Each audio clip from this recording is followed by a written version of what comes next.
Assalamualaikum warahmatullahi wabarakatuh. Kembali lagi bersama saya dengan Dr. Ameta Drupadi. Marhaban ya Ramadan. Selamat menjalankan ibadah puasa Ramadan 1441 Hijriah. Semoga kita semua diberikan kelancaran dan keberkahan dalam menjalani ibadah puasa tahun ini. Tentunya untuk para bunda yang sedang menyusui akan menjadi tantangan tersendiri dalam menjalani ibadah puasa. Nah, kali ini saya akan menjelaskan tips dan trik menjalankan puasa bagi ibu menyusui. Keutamaan berpuasa pada ibu menyusui. Rasulullah bersabda, jika ibu telah melahirkan anaknya dan menyusuinya, maka tidak ada setetes pun air susu yang diisap oleh anaknya kecuali akan menjadi cahaya penerang di hari kiamat. Dan jika ia menyusui sambil berpuasa, maka pahalanya dicatat seperti berqiyamul lail sepanjang masa. Ibu menyusui yang berpuasa harus memperhatikan nutrisi makanan yang ibu konsumsi. Makanan yang ibu konsumsi harus sama jumlahnya seperti makanan ketika ibu sebelum berpuasa. Nah, makanan itu kandungannya 50% karbohidrat, 30% protein, 10% sayur dan buah, dan 10% lemak. Dan tentunya untuk cairan atau air putih, ibu memerlukan antara 2-3 liter sehari. Jika bunda ingin berpuasa, menu sahur bunda samakan dengan menu sarapan pagi di bulan biasa. Lalu pada saat berbuka puasa, bunda menyegerakan berbuka puasa dengan menu yang sama dengan snack atau selingan pagi. Lalu bunda lanjut untuk sholat maghrib. Nah, setelah sholat maghrib, bunda makan utama seperti makan siang. Setelah sholat isya dan sholat tarawih, bunda makan seperti makan snack atau selingan sore, lalu dilanjut makan malam. Jangan lupa konsumsi air minum 2-3 liter sehari. Karena bunda yang sedang menyusui akan membutuhkan banyak cairan agar bunda tidak dehidrasi dan juga untuk memproduksi ASI menjadi lebih banyak. Nah bunda, optimalkan untuk menyusui dan pumping di malam hari.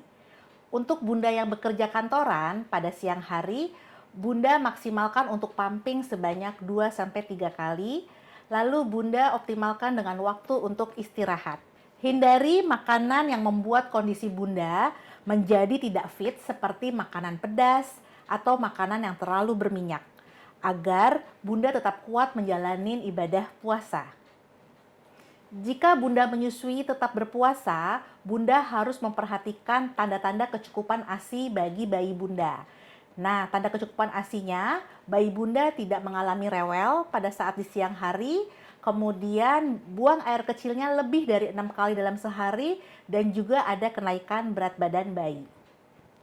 Multivitamin boleh bunda konsumsi pada saat berpuasa agar bunda tetap fit menjalankan ibadah puasa, seperti vitamin pada saat hamil, sari kurma, madu, susu kurma, dan lain sebagainya.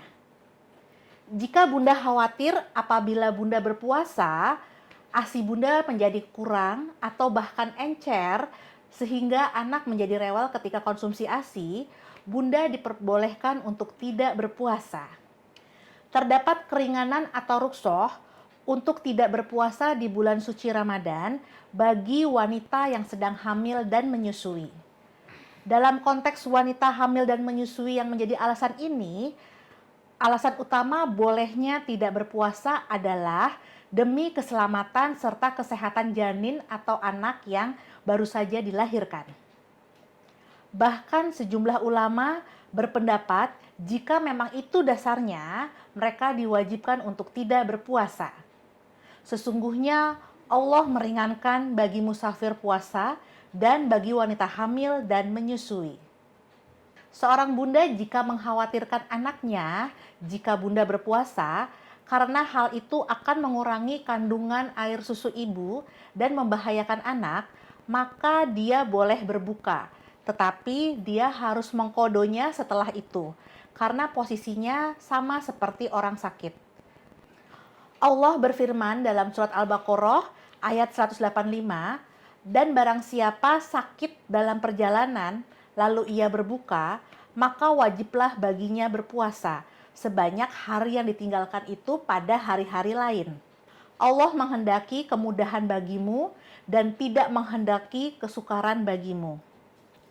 Adapun ada riwayat dari sebagian ulama yang memerintahkan wanita hamil dan menyusui yang tidak berpuasa cukup untuk membayar fidyah dengan memberi makan dan tidak perlu mengqadha, maka yang dimaksudkan di sini adalah untuk mereka yang tidak mampu berpuasa selamanya. Dan bagi orang yang tidak dapat berpuasa selamanya, seperti pada orang yang sudah tua atau orang yang sakit, di mana sakitnya tidak diharapkan sembuhnya, maka wajib baginya menunaikan fidyah. Pendapat ini adalah pendapat Ibnu Abbas ketika menafsirkan firman Allah Ta'ala.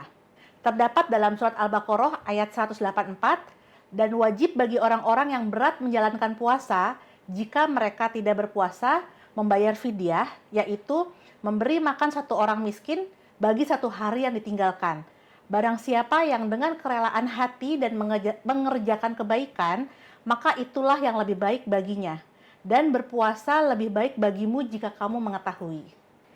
Keringanan berpuasa atau rukhsah ini diutamakan sekali untuk ibu menyusui yang memiliki bayi berusia 0 hingga 6 bulan, karena bayi hanya membutuhkan ASI atau ASI eksklusif.